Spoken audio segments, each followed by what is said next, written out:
Olá, queridos alunos. Bom dia para alguns, boa tarde para outros. Espero que estejam todos bem. Fazem alguns encontros que nós não estamos juntos, né? Onde eu estou apenas como espectadora, já que as aulas estão sendo ministradas pela Prof. Marja, pelo Prof. Marcelo. Bom, vamos fazer aqui uma fala unicamente para organizar o nosso projeto. Então, vocês já têm o tema, eu estou escrevendo e falando junto, tá? Vocês já têm o tema da pesquisa de vocês. Vocês já têm o problema da pesquisa. E vocês já têm a justificativa para resolver esse problema, provavelmente a contextualização da pesquisa de vocês, as lacunas que vocês pretendem preencher. E a partir daí, vocês também já têm a ação que vocês pretendem cumprir. Isso é, vocês já têm o objetivo, certo? Que inicia sempre com um verbo, porque ele descreve a ação que o pesquisador pretende. Muitas vezes, além da ação, ele já apresenta também a população e muitas vezes também o local da pesquisa. Então, nós poderíamos dizer que só falta um tópico para que a gente termine essa fase inicial. Porque vocês também já têm a revisão da literatura, certo? Vocês têm a revisão da literatura, vocês já estão fazendo a revisão da literatura com as suas devidas ferramentas que já foram passadas. E a revisão da literatura, vocês vão realizar um estado da arte atualizado para conseguir contextualizar de forma atualizada o tema de pesquisa que vocês optaram por estudar, certo? Então, vocês vão descrever o estado da arte da pesquisa que vocês estão propondo, numa perspectiva de conhecer, de revisar a literatura, certo? Com a perspectiva de entender, descrever e revisar os métodos dos estudos que são semelhantes àqueles estudos que vocês estão se propondo a fazer, entender quais as falhas, quais as limitações, para que ajude vocês a definirem qual caminho a seguir, certo? E também, na revisão da literatura, vocês irão encontrar as prováveis respostas ao problema de pesquisa. Isso é, de uma forma mais bonita, na revisão da literatura, a gente tem uma série de evidências provenientes, de outros estudos que negam a hipótese nula, tá? Não esqueçam disso. Nós produzimos evidências, certo? O nosso problema de pesquisa, nossa pesquisa, ao final, quando eu chegar ao final dela, eu terei resposta ao meu problema de pesquisa, que foi realizado baseado na minha ação, com a metodologia adequada e que vai me dar uma resposta ao problema, que é uma evidência. A minha resposta ao problema é uma evidência provisória de resposta ao meu problema, certo? Por quê? Lembrem do que nós já conversamos na aula. Vou deixar essa pergunta para a nossa aula síncrona. Por que a pesquisa ela não produz uma verdade verdadeira?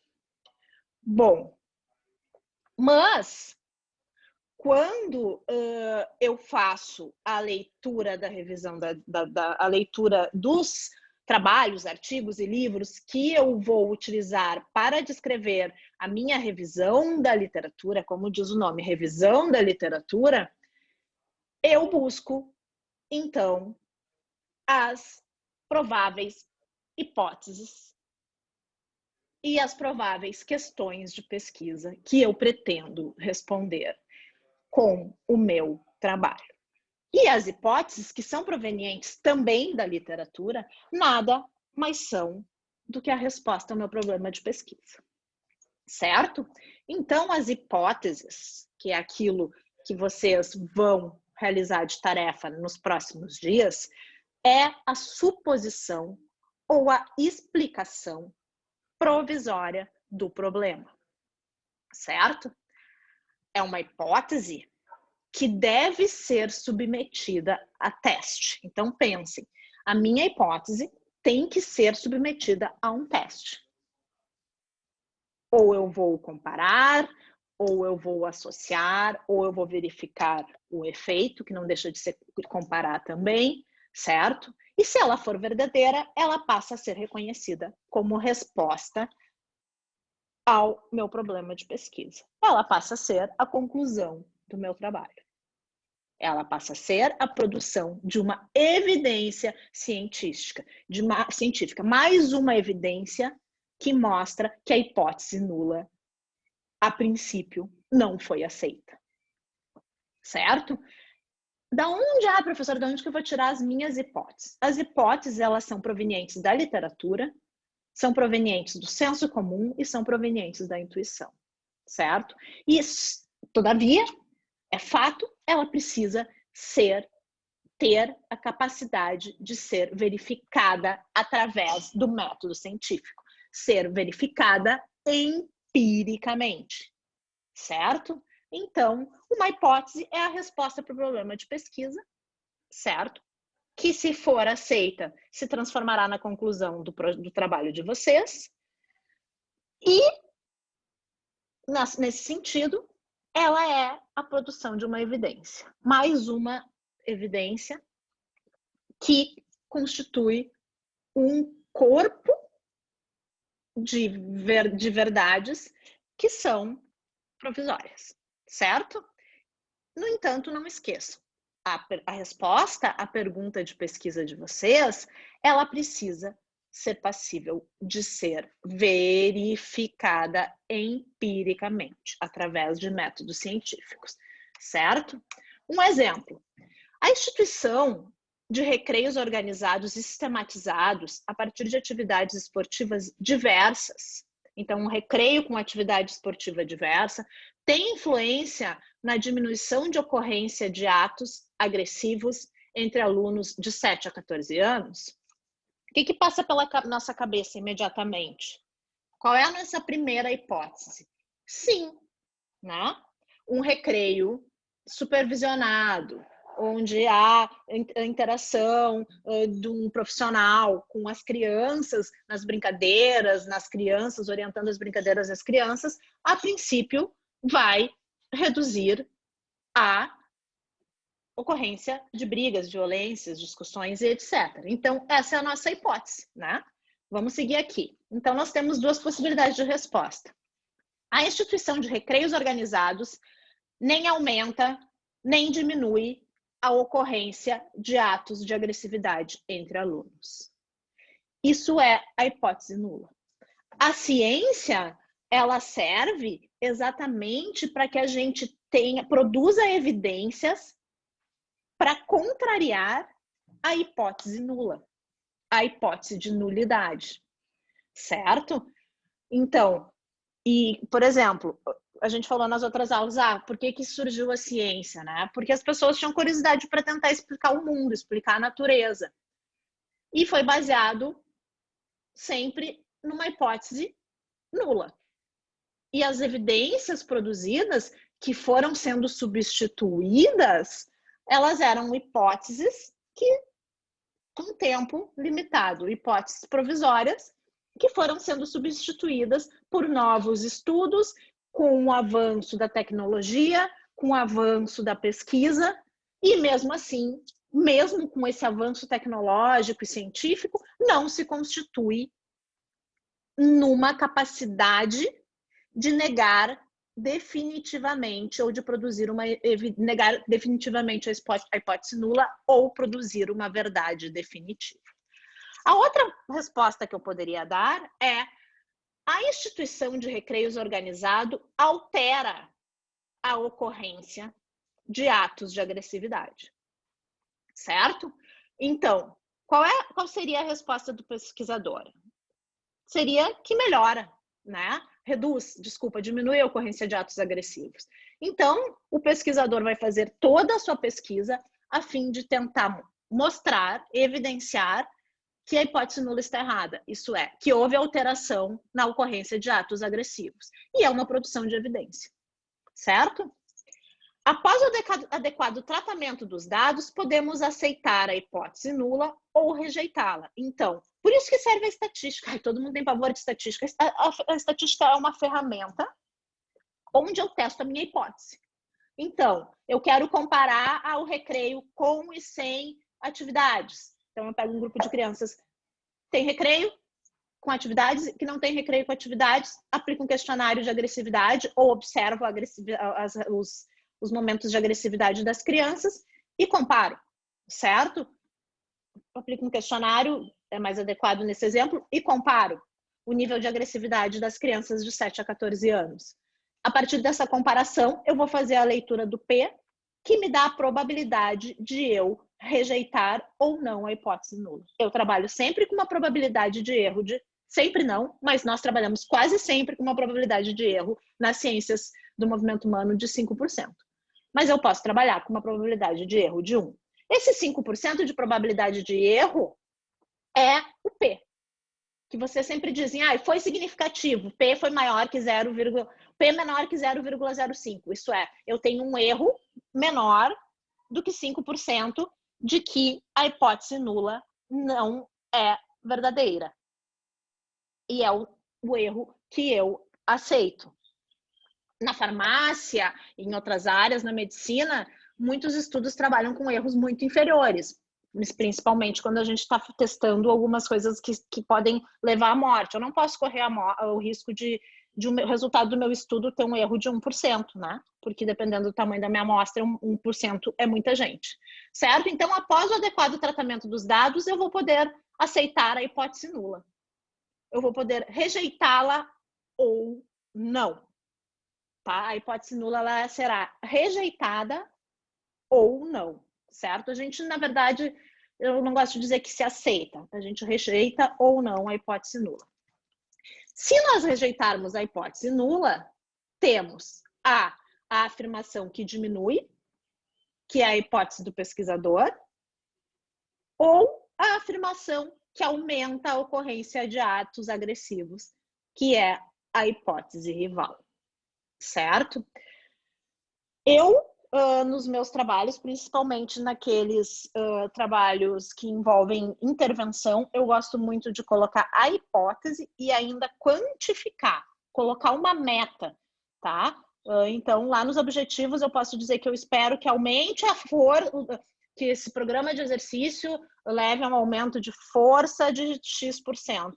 De onde é que tu tirou isso, professora? Da literatura. É aquilo que eu espero, né? Aquele tamanho de efeito que eu espero encontrar no meu estudo. Então, eu já posso também quantificar isso na minha hipótese do pesquisador. Na entrega de vocês vão trabalhar com a nula e com a do pesquisador, certo? Depois, no projeto, alguns orientadores exigem a hipótese nula, outros não. Mas, pessoal, não esqueçam. A gente faz pesquisa para negar ou não a hipótese nula, tá? Deixa eu pensar num exemplo. Como é que uma verdade vai se tornar, um corpo de evidências vai se tornar uma verdade? Imagina, eu estou sentada aqui numa mesa que tem 6 lugares, tá? Então, eu fiz uma pesquisa e neguei a hipótese nula. Disse que aumenta, que reduz os atos agressivos. Todas as outras 5 pessoas que estão comigo fizeram a mesma pesquisa em diferentes regiões do mundo, com diferentes sei lá, e também negaram a hipótese nula. Aí a gente tem um corpo de evidências. Lembra da evidência baseada, da pesquisa baseada em evidência da medicina? A gente começa a ter um corpo de evidências que vão se tornando uma verdade temporária. Por isso que a gente trabalha com a negação da hipótese nula.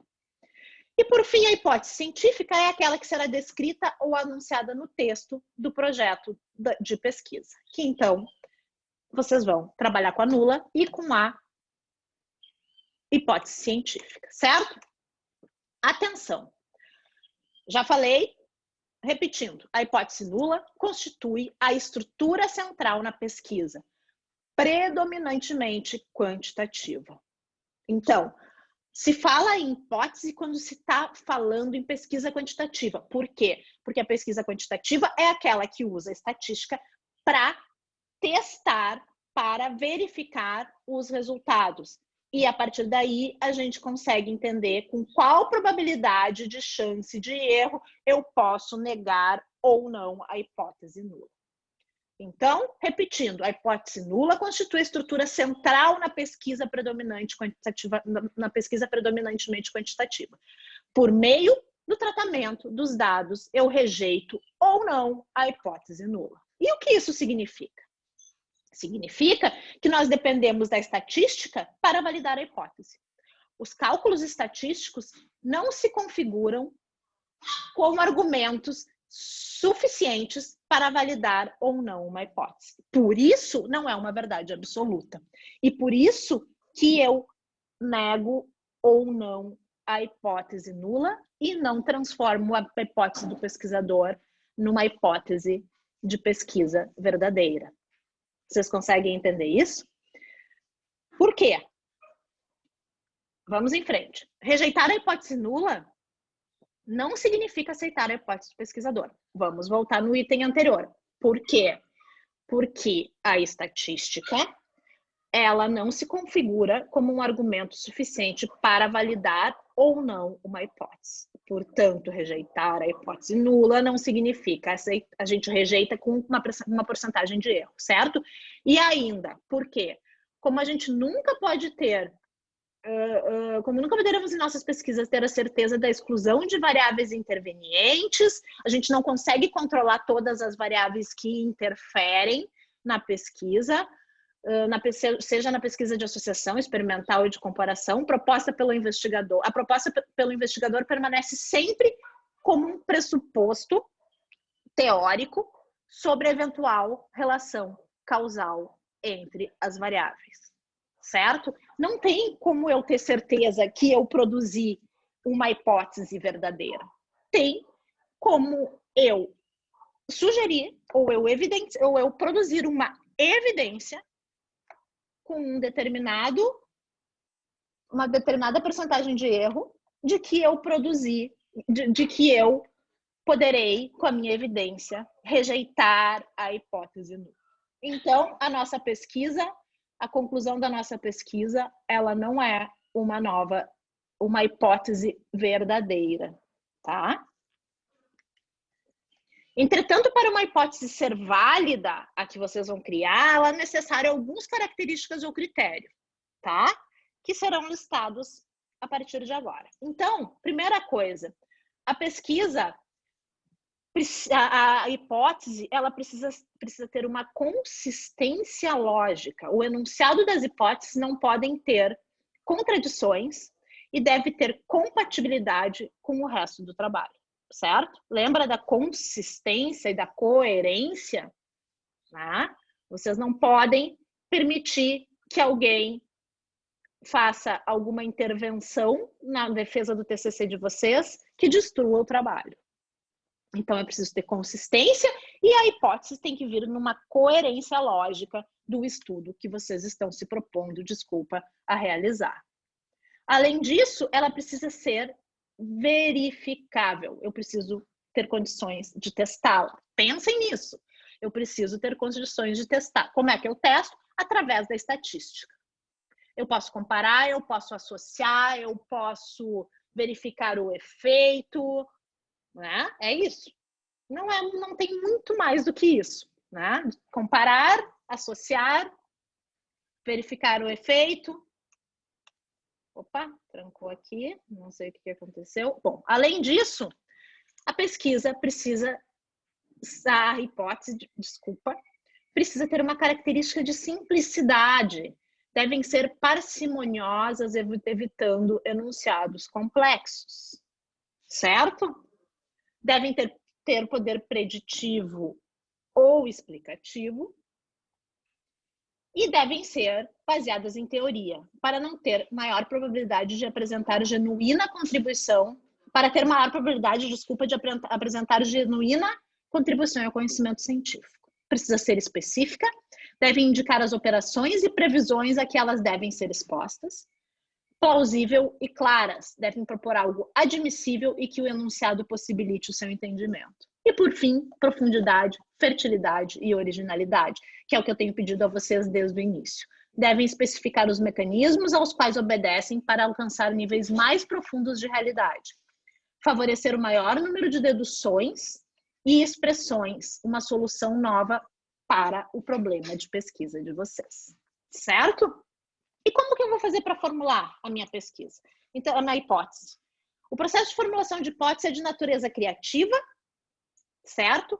E requer experiência na área. Por isso que eu estou dizendo a vocês desde o início. Leiam e procurem os orientadores. Eu não vou conseguir ajudá-los a criar hipóteses sobre alguns trabalhos em determinadas áreas que são áreas que eu não domino.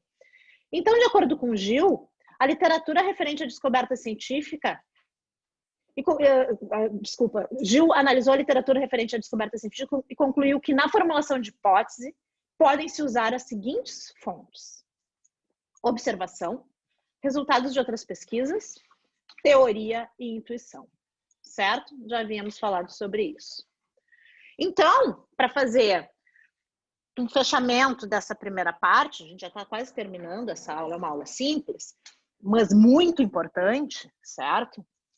Não esqueçam que a pesquisa, que a hipótese, ela precisa seguir aqueles critérios e ela precisa ser verificável.